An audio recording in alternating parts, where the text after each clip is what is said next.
বাইকৰ পৰা পৰি চাহাবুদ্দিনৰ অৱস্থা হাহাকাৰ। ৩ শতাধিক ৰাইজ আজি জমা হৈছে চাহাবুদ্দিনৰ এইখন লংকাৰ বৰদলঙত। বাইকৰ পিছফালৰ পৰা পৰি গৈ গছত খুন্দিয়াই দিয়ে আৰু গছত খুন্দিয়াই দি চাহাবুদ্দিনৰ অৱস্থা একেবাৰে বৰবাদ হৈ গ'ল। যাৰ বাবে চাহাবুদ্দিন মানে এনেকুৱা সেনচিটিভ মুহূৰ্তত তেওঁক ইয়াৰ পৰা গুৱাহাটীলৈ প্ৰেৰণ কৰা হৈছিলে। আজি গাঁওবাসী ৰাইজ একেবাৰে হাৰ মানি গৈছে।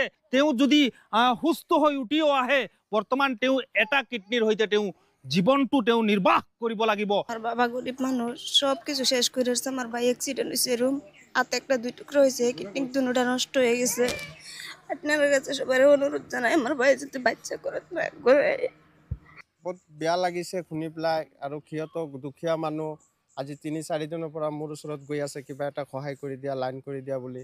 মই কৈছোঁ আপোনালোকে চেষ্টা কৰি থাকক। সিহঁতে চেষ্টা কৰিছে, যথেষ্ট চেষ্টা কৰিছে। গৰু ছাগলী যিমান আছিলে চব বেছি শেষ কৰি দিলে। শেষ কৰাৰ পিছত এতিয়া আৰু বহুত টকা দিবলগীয়া হৈছে। এটা কিডনি ডেমেজ হৈ গ'ল, ওলাই দিলে। আৰু এটা অলপ বেয়া কণ্ডিশ্যনত আছে, এটা কিডনি ওলাই দিলে। আৰু এটা অলপ মানে চেঞ্চিটিভ হৈ আছে। ডক্টৰে অনুমানে কিমান টকাৰ প্ৰয়োজন? কিডনি 10-15 লাখ টকাৰ দৰকাৰ আছে। কি নাম তোমাৰ? হাবিজুল ইসলাম। হাবিজুল ইছলাম। হাবিজুল ইছলামৰ ফোনপে স্কিনাৰ QR কোড স্ক্ৰীনত লাগি আছে। অসমবাসী ৰাইজ, হাবিজুল ইছলাম তেওঁলোকৰ ফেমিলিৰ আজি 300 মানুহৰ সন্মুখত যিটো স্কিনাৰ দিছোঁ, তেওঁলোকৰ পৰিয়ালৰ স্কিনাৰ দিছোঁ, তেওঁলোকৰ পৰিয়ালে পাব টকা। আজি অসমবাসী ৰাইজ আপোনালোকে 10,000ৰ ওপৰত আপোনালোকে শ্বেয়াৰ কৰক। বহুত বেছি ভাইৰেল নহ'লে অসম্ভৱ হৈ যায় এটা পৰিয়ালক উদ্ধাৰ কৰিবৰ কাৰণে। এয়া হৈছে হোজাই ডিষ্ট্ৰিক্ট বৰদলং। তেওঁ যোগালী কামত গৈছিলে। যোগালী কামৰ পৰা উভতি আহোঁতে বাইকৰ পিছফালৰ পৰা পৰি গৈ মানে মস্ত ডাঙৰ এটা গছত খুন্দিয়াই তেওঁ পৰি গৈ খুন্দা খায়। সেইটো গছত খুন্দা খাই চিটিকি পৰে। চিটিকি পৰাৰ লগে লগে তেজেৰে ৰক্তাক্ত অৱস্থাত মানে মুমূৰ্মুহ অৱস্থাত তেওঁ গুৱাহাটীলৈ প্ৰেৰণ কৰা হৈছিলে। বৰ্তমান তেওঁ চকু পৰ্যন্ত মেলিব পৰা নাই। ডক্টৰে এটা কিডনি ডেমেজ গেলি গৈছে, সেইটো কিডনি ইতিমধ্যে খুলি দিছে। এটা কিডনি গেলি গৈছিলে, সেইটো কিডনি ডক্টৰে খুলি দিছে। ফটো পঠিয়াইছে তেওঁলোকৰ হাতত।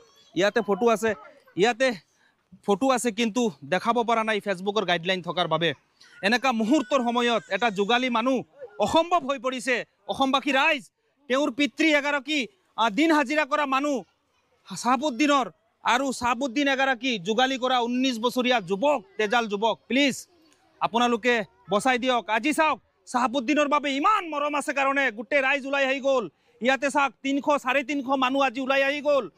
ইমান মানুহ আজি চাওক চাহাবুদ্দিনৰ কাৰণে, চাহাবুদ্দিনক উদ্ধাৰ কৰিবৰ কাৰণে মানে কাতৰ অনুৰোধ জনাইছে আজি অসমবাসী ৰাইজ আপোনালোকৰ ওচৰত। আপোনাৰ নাম কি? বাহাৰুদ্দিন। চাহাবুদ্দিনৰ ডাঙৰ এইগৰাকী বাহাৰুদ্দিন। চাওক, বাহাৰুদ্দিনক গুৱাহাটীৰ পৰা পঠাই দিছে যে তুমি ঘৰত যোৱা, তুমি ৰাইজৰ পৰা সহায় কালেকশ্যন কৰা। তেওঁ ইতিমধ্যে থাকিব লাগে হস্পিটালত, আৰু উপায় নাই। হস্পিটালত থাকিলে বিল ক'ৰ পৰা দিব?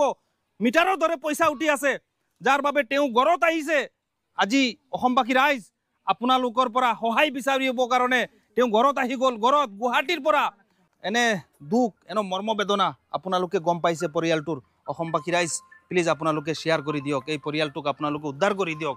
তেওঁলোকৰ নিজৰে ফেমিলিৰ মামাৰ ফোনপে নম্বৰ দিছোঁ। কোনোবাই যাতে নেগেটিভ কমেণ্ট নকৰে যে এইটো কাৰ ফোনপে নম্বৰ, বা এইবোৰ বিতৰ্ক নকৰি আপোনালোকে এই চাহাবুদ্দিনক এনেকৈ চিটুৱেশ্যনত গম পাই গ'ল আপোনালোকে উদ্ধাৰ কৰি দিয়ক প্লিজ অসমবাসী ৰাইজ।